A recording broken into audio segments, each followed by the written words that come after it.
La majorité des victimes dans un incendie est liée à l'intoxication par les fumées. Ces fumées sont toxiques, irritantes, chaudes, mobiles et inflammables. Bon les enfants, on va parler de ce petit appareil. Vous l'avez déjà tous vu dans la maison où il est situé. Oui. Yanis, il est où?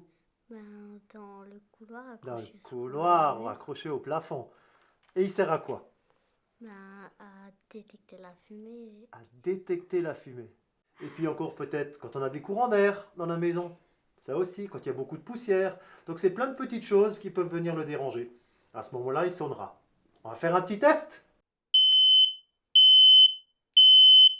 Voilà, donc on a vu que ça sonne très fort, et puis ça nous réveillera.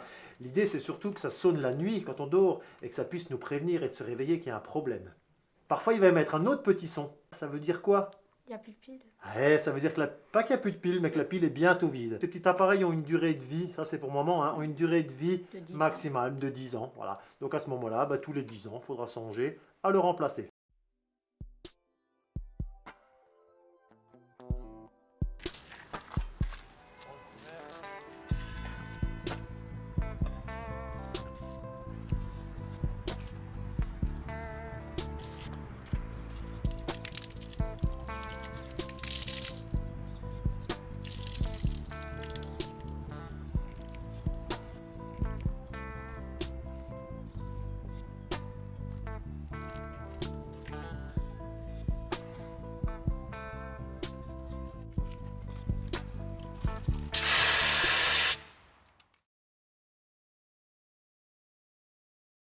Quels sont les outils qui permettent de prévenir ou de maîtriser un départ de feu?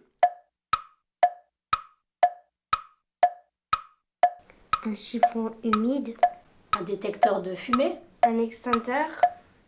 Alors, d'après vous, est-ce que tous les feux se traitent de la même manière? Non. Non. Non. Bien évidemment, tous les feux ne se traitent pas de la même manière.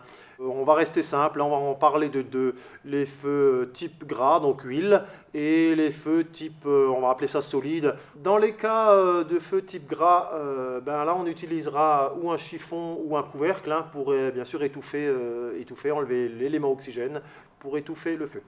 Sur les feux de type solide, on utilisera un extincteur si vous en avez à disposition.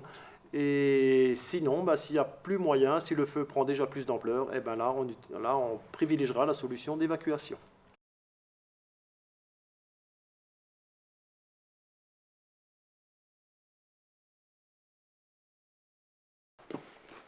Maman, c'est quoi ça?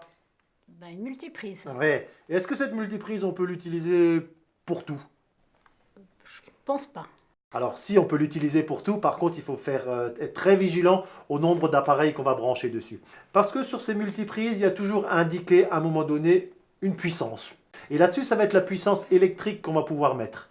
Donc, si on met plein d'appareils dessus, qui ont des très fortes consommations, très forte puissance, à un moment donné, cette petite multiprise, elle risque de court-circuiter et de générer une étincelle qui va peut-être déclencher un incendie. Pas hésiter le soir, quand on va se coucher, d'arrêter tout ça. Pour plein de raisons. Ok. Des raisons de sécurité, mais des raisons écologiques aussi. Économique aussi.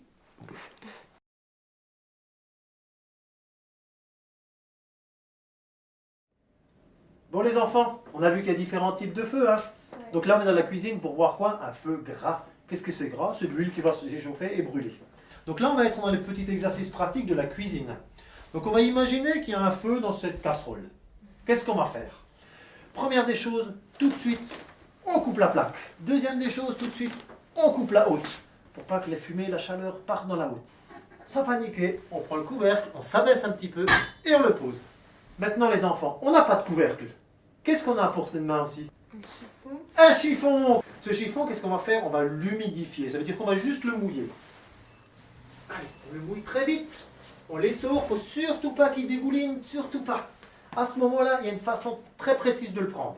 Regardez, se cacher ses petites mains derrière pour ne pas être brûlé. Et pareil, on va venir le poser délicatement dessus. Bon les enfants, maintenant c'est à vous. Alors je vous propose, Yanis, tu t'occupes de couvercle. Soen, tu t'occupes du chiffon.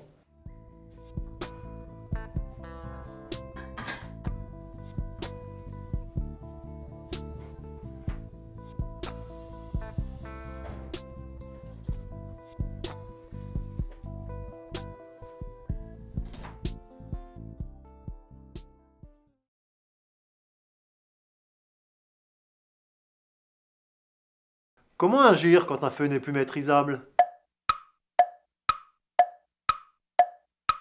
On évacue. Ou on se calfeutre. Dans le cas où le feu n'est plus maîtrisable, on a deux possibilités qui s'offrent à nous. La première, on peut encore évacuer les lieux, sans précipitation, mais rapidement. Vite, vite, les enfants, on se dépêche, vite, descendez. Vite, vite, vite.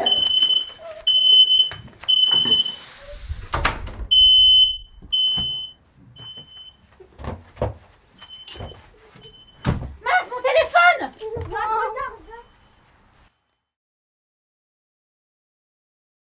Peut-on rentrer dans son domicile si l'on se rend compte qu'on a oublié son téléphone?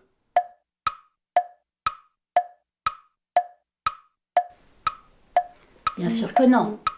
Dans le cas où on a pu évacuer, on est à l'extérieur, mais on a oublié un moyen de communication. Donc là, surtout pas de retour en arrière, on ne rentre jamais. On va se regrouper ou on va se diriger vers le voisinage ou arrêter la première voiture qui passe pour trouver un moyen de communication, de quoi appeler les pompiers. Deuxième cas de figure, on ne peut plus évacuer. On se calfeutre dans une pièce disposant d'une fenêtre ou d'un balcon. On calfeutre la porte, on l'arrose. À ce moment-là, on appellera les pompiers et on se signalera à la fenêtre. Quels sont les numéros à connaître en cas d'incendie? C'est le 18, évidemment. Le 112. C'est le numéro des secours européens. Les numéros à connaître, bien sûr le 18, le 112 qui est le numéro européen des secours, petit mémo technique pour les enfants à retenir, 1 plus 1 égale 2, 112. Et un numéro spécial, le 114 qui est le numéro pour les malentendants.